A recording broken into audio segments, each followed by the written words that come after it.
বিসমিল্লাহির রহমানির রহিম। আসসালামু আলাইকুম। আমি আলম কবিরাজ। আশা করি আল্লাহর রহমতে বন্ধুরা খুবই ভালো আছেন। দাঁতের ব্যথা, দাঁতের ব্যথা কার না হয়? দাঁতের ব্যথা অসহ্য যন্ত্রণা, এটা অনেক মানুষের হয়ে থাকে। দাঁতের ব্যথা থেকে মুক্তি পাওয়ার জন্য একটি গুরুবিদ্যা দেব।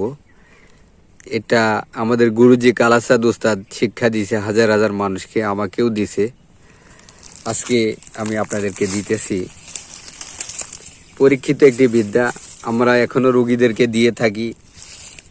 সত্যি আল্লাহর রহমতের একটি জিনিস। গাছ কখনো মানুষের সাথে বেইমানি করে না, এটা বাস্তব কথা। যে গাছটি দেখাইতেছি, গাছটির নাম হলো তেলা কচু। তেলা কচুর লতা অথবা পাতা যাই বলেন, এই গাছটি বিভিন্ন জায়গায় প্রচুর পরিমাণে হয়ে থাকে। যাদের দাঁতের ব্যথা আছে, এটা সাময়িক কাজ করবে। তারপরে যদি কারো দাঁতের ব্যথা থাকে, সাময়িক কাজ করলেও সাথে সাথে যদি ব্যথা যন্ত্রণা ভালো হয়ে যায়, ব্যথা ভালো হওয়ার সাথে সাথে দাঁত যদি পোকায় খেয়ে নেয়, তাহলে দাঁতটা পুটিং করে নেবেন। একটা দাঁতের ডাক্তারের কাছে যাবেন, ফুটো হয়ে গেলে দাঁত পুটিং করে নেবেন ভাই। নয়তো আস্তে আস্তে ব্যথা বন্ধ করলেন, কিন্তু দাঁতও খেয়ে নিল, পরে তো দাঁত তুলে ফেলা লাগবে ভাই।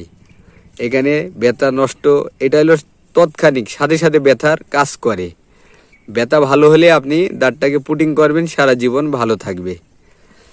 এটা তেলা কচুর লতা, এটা শিকড় তুলবেন। এই গোড়া থেকে শিকড় তুলে নেবেন।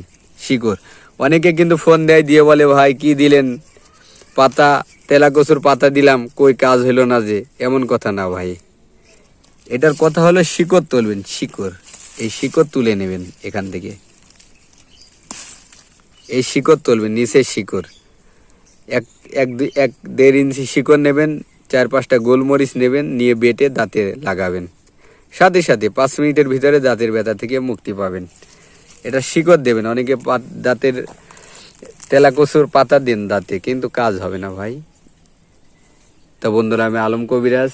দাঁতের ব্যথার জন্য তেলা কচুর গোড়া সুন্দর করে দাঁতে লাগান। গোলমরিচ দিয়ে আল্লাহ দাঁতের ব্যথা থেকে মুক্তি দেবে।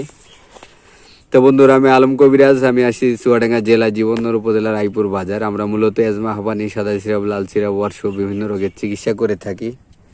বিশ্বাস ভক্তি লাগলে আমাদের কাছে চিকিৎসা নেবেন। ভালো থাকবেন। আসসালামু আলাইকুম।